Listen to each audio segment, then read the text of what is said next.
वंदे मातरम युवा साथियों, विशेषकर ऐसे युवा साथी जो 12वीं उत्तीर्ण कर चुके हैं और फर्स्ट ईयर में एडमिशन लेना चाहते हैं, उनके लिए मैंने पिछले वीडियो में डिटेल में बताया था किस तरीके से फॉर्म भरे जाएंगे, क्या लास्ट तारीख होगी। थोड़ा सा मैं आपको पहले तो रिवाइज करा दूं कि क्या क्या लास्ट तारीख है, उसके बाद में किस तरीके से फॉर्म भरना है उसका पूरा प्रोसेस मैं आपको बताऊंगा। तो जैसे बुधवार 28/6/2023 यानी 28 जून 2023 से फॉर्म शुरू हो जाएंगे और जो फर्स्ट ईयर के फॉर्म भरने की जो अंतिम तारीख है वो 5 जुलाई 2023 है, यानी 5/7/2023 बुधवार तक आप फॉर्म भर सकते हैं। तो 7 दिन के अंदर अंदर आपको ये फॉर्म भरना है। उसके बाद में जो वरीयता लिस्ट है, सूची है, वो जारी हो जाएगी 10 तारीख को। और जो भी अन्य जो भी मित्र पे शुल्क वगैरह जमा कराने की तारीख लास्ट 13 जुलाई होगी। और उसके बाद में 14 तारीख को प्रवेशित विद्यार्थियों की प्रथम सूची प्रकाशित हो जाएगी और 15 तारीख से शिक्षण कार्य शुरू हो जाएगा। तो काफ़ी फास्ट शेड्यूल रहेगा। अब आपको फॉर्म किस तरीके से भरना है कॉलेज की साइट पे, उसके लिए मैंने बताया था कि आपको SSO ID से फॉर्म भरना है। अब इसके लिए थोड़ी सी मैं आपको डिटेल में बता दूं कि सबसे पहले आपको क्या क्या चीज़ें अपने पास रखनी है फॉर्म भरना है उस समय। तो एक तो आपको अपना पासपोर्ट साइज जो फोटो है 6 माह से पुराना नहीं हो, वो स्कैन करके रखना है। उसके अलावा जो सफ़ेद पेपर है उसके ऊपर काले पेन से आपको जो साइन करके उसकी जो फ़ोटो है वो सॉफ्ट कॉपी के रूप में स्कैन करनी है।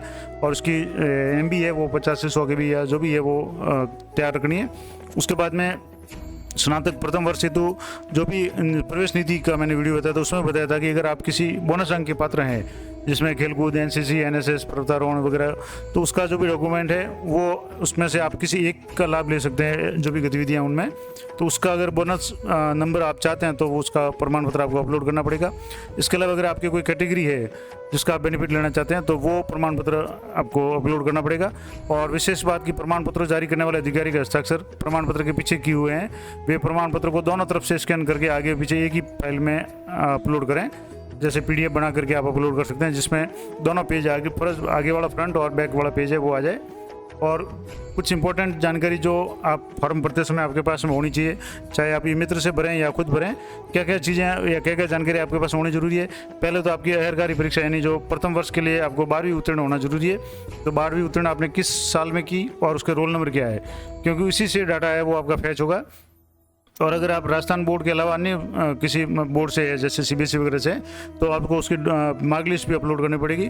इसके अलावा मोबाइल नंबर जिस पे आप चाहते हैं कि प्रवेश संबंधी सूचना मिले, कोशिश करें कि स्टूडेंट खुद का मोबाइल नंबर दें या अपने परिवार के सदस्य का दें, ई मित्र वाले का नंबर नहीं दें, क्योंकि जो भी सूचना होगी वो आपको उस मोबाइल पर मिलेगी। इसके अलावा आधार नंबर या आधार पंजीयन संख्या, आधार नंबर आपके पास होना चाहिए। और आधार अगर नंबर नहीं है और आपने इनरोलमेंट करवाया तो उसकी इनरोलमेंट संख्या अनिवार्य रूप से आपके पास होनी चाहिए। इसके अलावा ईमेल ID आपकी है, वोटर ID वगैरह या जो भी आपकी स्वयं की ईमेल ID है वो आप बना लें, क्योंकि इसी पे सारी सूचना आएगी। और अधिकांश जो भी जिसके पास भी अगर एंड्रॉयड मोबाइल है तो वो उसके पास में ईमेल ID होती है, तो वो जरूर रखें। इसके अलावा सेकेंडरी की अंक तालिका और सीनियर सेकेंडरी की अंक तालिका वो आप पास में रखें। इसके अलावा जो महिला अभ्यर्थी है जो 2021 से पूर्व के वर्षों में जिन्होंने 10वीं 12वीं जो भी उत्तीर्ण की है, उनके लिए जो भी अंक तालिका है उसकी कॉपी अपलोड करनी पड़ेगी। या जो भी कैटेगरी के सर्टिफिकेट है उनके लिए ये। अब जैसे फॉर्म कैसे भरेंगे, उसके लिए सबसे पहले फॉर्म भरने के लिए आपको अपनी SSO ID बनानी पड़ेगी। SSO ID किस तरीके से बनाते हैं उसका पूरा वीडियो मैंने बनाया हुआ है। तो बहुत ही कम समय में आप 2 मिनट में SSO ID बना सकते हैं। उसके लिए आपके पास में आधार नंबर या जन आधार नंबर होना चाहिए, उससे आपकी SSO ID बन जाएगी। SSO ID में जाने के बाद में आपको या तो सीधे SSO ID में लॉगिन कर लें या HTE-rajasthan.gov जो कॉलेज निदेशालय की जो साइट है इस पर जाकर के डिपार्टमेंट ऑफ कॉलेज एजुकेशन उसमें जाना है। और वहाँ क्लिक करने के बाद में आपको वो सीधा SSO पे रिडायरेक्ट करेगा, यानी जहाँ ये लिखा हुआ है click for online application admission, इस पर आप क्लिक करते ही आपको ये SSO पे रिडायरेक्ट करेगा, या आप सीधे ही SSO पे जा सकते हैं। और SSO में जाने के बाद में इस तरीके से आपको लॉगिन कर लेना है SSO ID। और उसके बाद में आपको इसमें जो पोर्टल आपको या मॉड्यूल आपको खोलना है वो खोलना है DCE यानी directorate of college education app जो है, ये DCE ऐप, ये आप देख लें इस तरह का इसका निशान आएगा। इस ऐप पे आपको क्लिक करना है। जो G2C में मिलेगा आपको गवर्नमेंट टू सिटीजन जो यहाँ से लिस्ट है उसके जो ऐप्स है उनमें आपको ये DCE ऐप मिलेगा, उस पर आपको क्लिक करना है। और जैसे ही DCE ऐप पे क्लिक करेंगे यहाँ आपको सबसे पहले फॉर्म भरने का जो ऑप्शन है वो वहाँ आपको क्लिक करना है। यहाँ ऊपर तारीख वगैरह दी हुई होगी और यहाँ से जिस भी ज़िले में आप फॉर्म भरना चाहते हैं, उससे सबसे पहले आपका कॉलेज कौन से ज़िले में है, तो सबसे पहले तो आपको यहाँ से ज़िला सेलेक्ट करना पड़ेगा। ज़िले के सेलेक्ट करने के बाद में उस ज़िले में जितने भी कॉलेज है उनकी लिस्ट है, उनकी ईमेल आईडी और कॉलेज के लोकेशन और उसके मोबाइल नंबर, कॉन्टैक्ट नंबर है, वो आपको शो हो जाएंगे। फिर आपको उस कॉलेज पर क्लिक करना है जिस कॉलेज में आप एडमिशन चाहते हैं। अब जैसे यहाँ उदाहरण के लिए अलवर ज़िला सेलेक्ट किया हुआ है, तो इसमें जो भी कॉलेज है इसमें से आप किस कॉलेज में एडमिशन चाहते हैं तो उस पर आपको क्लिक करना है। और वहाँ क्लिक करने के बाद में इस तरह का जो पेज खुलेगा जिसमें आपको ये पहले तो पूछेगा कि आप क्या राजस्थान के मूल निवासी है, तो यस करना है। और उसके बाद में आपके जन आधार आईडी या नामांकन आईडी है वो आपको एंटर करनी है। और उसके बाद में ओटीपी से वेरीफाई जब करेंगे, ओटीपी इसमें एंटर करना पड़ेगा, इसलिए आपके पास में आधार या जन आधार से लिंक जो भी मोबाइल नंबर है वो भी आपके पास में होना जरूरी है।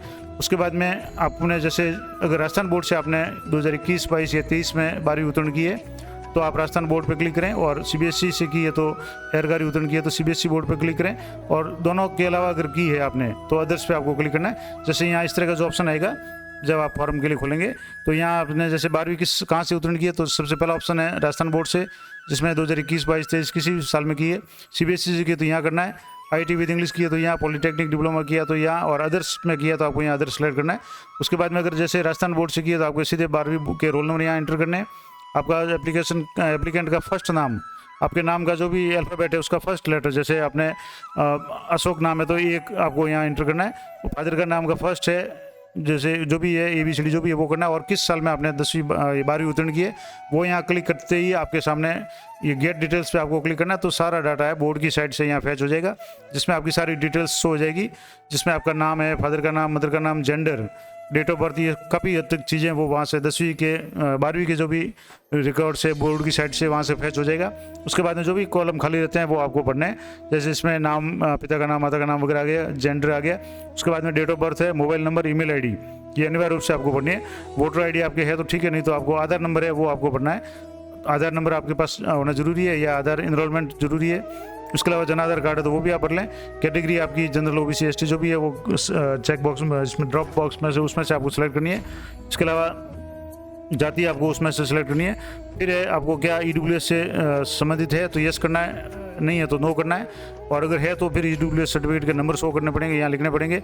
इस तरह से अगर आप OBC के हैं तो OBC आपको क्लिक करना है, ST SC जो भी कैटेगरी आपकी है वो करना है, और सर्टिफिकेट किस तारीख तक लागू है वो आपको यहाँ एंटर करना है। उसके बाद में यहाँ अगर दिव्यांग है तो यस करना है, अन्यथा नो करना है। माइनॉरिटी यानी अगर आप मुस्लिम समुदाय से जुड़े हैं तो आपको यस करना है, अन्यथा नो करना है। या जो भी माइनॉरिटी में अन्य जो भी आती है माइनॉरिटी में, जैसे जैन, सिख, पारसी वगैरह जो भी कैटेगरी आप उसमें है तो यस करना है, अन्यथा आपको नो करना है। और उसके अलावा अगर आप RUWIP या वार्ड ऑफ डिफेंस अगर आप शिवा से या राजस्थान पुलिस से संबंधित है तो यस करना है, अन्यथा नो कर देना है। उसके बाद में अगर आप BPL फैमिली से यस करना है, अन्यथा नो कर देना है। Are you resident of Rajasthan, अगर आसाम के अगर रेजिडेंट है तो यस, अन्यथा नो कर देना है। और इसके अलावा अगर आप किसी राजस्थान गवर्नमेंट के एम्प्लॉय के डिसीज पर्सन है यानी किसी, तो वो आपको अगर लागू होता है तो यस करना है, अन्यथा नो रहने देना है। और उसके बाद में have you lost your any parent in, अगर ये कोरोना वगैरह का होगा तो उसमें अगर है आपके लागू होता है तो आपको यस करना है, अन्यथा नो कर देना है। उसके बाद में यहाँ आपको नेशनलिटी है तो जैसे भारतीय है तो भारतीय पे क्लिक करना है, इंडियन पे। और राजस्थान के मूल निवासी है तो आपको राजस्थान पे क्लिक करना है, नहीं है तो आपको नो पे क्लिक करना है। आपको यहाँ अपना एड्रेस पूरा एंटर करना है, और परमानेंट एड्रेस और postal address, present address same है तो यहाँ इसकी कॉपी हो जाएगी। अगर आप बोनस मार्क के लिए क्लिक करते हैं, यानी आप अगर किसी कैटेगरी में बोनस मार्क चाहते हैं तो आपको यहाँ यस पे क्लिक करना है, अन्यथा नो पे कर देना है। और किस कैटेगरी में आप बोनस चाहते हैं तो इसमें जैसे को करिकुलर एक्टिविटी है या आपने खेलकूद का आपके पास सर्टिफिकेट है या और कोई सर्टिफिकेट है जो प्रवेश नीति में था उसमें अगर है तो आपको वो कैटेगरी सेलेक्ट करनी है। उसके बाद में आपको यहाँ से 10वीं 12वीं की जो डिटेल्स है वो आपको यहाँ एंटर करनी है, जिसमें 10वीं की डिटेल्स, रोल नंबर, कहाँ से आपने 10वीं की, कौन से साल में की, और कितने मार्क्स थे, टोटल मार्क्स कितने थे, कितने आपने प्राप्त किए। इसके अलावा 12वीं का भी विवरण आपको यहाँ देना है। इस तरीके से ये डिटेल्स बनी है। उसके बाद में आपको कॉलेज सेलेक्ट, वैसे आपने जहाँ शुरुआत में किया था वो नाम आ जाएगा, किस कॉलेज के लिए आप फॉर्म भरना चाहते हैं। क्लास अप्लाइड में आपको BA part first, BSc part first, BCom part first जो भी आपको लागू होता है वो आपको सेलेक्ट करना है। उसके बाद में सब्जेक्ट्स के लिए आपको 5 जो ग्रुप है वो सिलेक्ट करना है। यहाँ जैसे ग्रुप A है, ग्रुप B, ग्रुप C और ग्रुप D, इनमें से इस तरीके से सिलेक्ट करके आपको 3 विषयों का जो भी सेट बनाना है और 5 कम से कम कॉम्बिनेशन आपको यहाँ सेलेक्ट करना है। और जो भी कॉम्बिनेशन जैसे इसमें पहला कॉम्बिनेशन जिसमें कर दिया कि पॉलिटिकल, संस्कृत, हिंदी लिटरेचर, तो यहाँ से जैसे एक इसमें से ले लें, एक इसमें से ले लें, एक इसमें से ले लें, एक इसमें और एक इसमें से ले लें, या एक इसमें से और एक इसमें से ले लें। इस तरीके से आपको जो भी विषय आप चाहते हैं उस तरीके से सिलेक्ट करनी है। फिर उसके बाद में सब्जेक्ट की जो प्रायोरिटी है कि आप कौन सा विषय पहले चाहते हैं, कौन सा बाद में, वो भी आप यहाँ से एंटर कर सकते हैं। और इसके बाद में अदर डिटेल्स में आपको माता पिता संरक्षक से संबंधित जो भी जानकारी वगैरह है वो आपको एंटर करनी है। जैसे गार्जियन या पेरेंट अगर आपके हैं तो वो राजस्थान सर्विस में है तो वो करना है। उसके बाद में एड्रेस करना है, गार्जियन के मोबाइल नंबर आपको एंटर करना है, और आपकी एनुअल इनकम, आपकी वार्षिक आय परिवार की कितनी है वो पढ़नी है, और इनकम फैमिली की स्टेटस है वो क्या है, वो लागू जो भी होती है वो आपको करनी है। और इंश्योरेंस, नॉमिनेशन फॉर इंश्योरेंस है, आपको फादर मदर जो भी सिलेक्ट करना चाहें वो करना है। इसके अलावा कॉलेज में आप किस गतिविधि में भाग लेना चाहेंगे, एनसीसी, एनएसएस वगैरह जो भी इसमें ऑप्शन होंगे उनमें से आपको प्रायोरिटी के रूप में सिलेक्ट करना पड़ेगा। और अगर आपको मान लो फीस वापस रिफंड होती है तो आपको बैंक अकाउंट डिटेल एक आपको अपनी देनी पड़ेगी, जिसमें अकाउंट नंबर, अकाउंट होल्डर का नाम है, इसके अलावा बैंक का नाम है और ब्रांच का नाम इसमें आपको एंटर करना पड़ेगा। और अटैचमेंट में आपको अपना फ़ोटो जो भी जेपीजी फॉर्मेट में हो, इसके अलावा हस्ताक्षर है काले पेन से सफ़ेद कागज़ पे, और बोनस अंग या आरक्षित श्रेणी में का अगर लाभ लेना चाहते हैं तो उसका जो प्रमाण पत्र है, और बैंक की पासबुक की फ़ोटोकॉपी, ये डॉक्यूमेंट्स आप अपने पास में रखें, इनको अपलोड करना पड़ेगा। और सारे जो भी दस्तावेज है वो आपको जेपीजी या जेपीजी फॉर्मेट में ही अपलोड किए जा सकेंगे। तो ये महत्वपूर्ण बात थी। अब इनमें से कौन कौन से फॉर्मेट जो आपको अपलोड करने पड़ेंगे, तो जैसे आपको एक तो खुद का फ़ोटो है, साइन है, और जो अन्य डॉक्यूमेंट कौन कौन से होंगे, जिसमें आपको एप्लीकेंट का फ़ोटो अपलोड करना पड़ेगा जिसकी साइज़ 100 से 150 की भी होगी, सिग्नेचर, साइन है आपके 50 से 100 के भी तक होंगे, बैंक पासबुक की फ्रंट साइज़ की कॉपी है जिसमें अकाउंट नंबर वगैरह 100 होने चाहिए, वो 250 से 500 के भी तक है।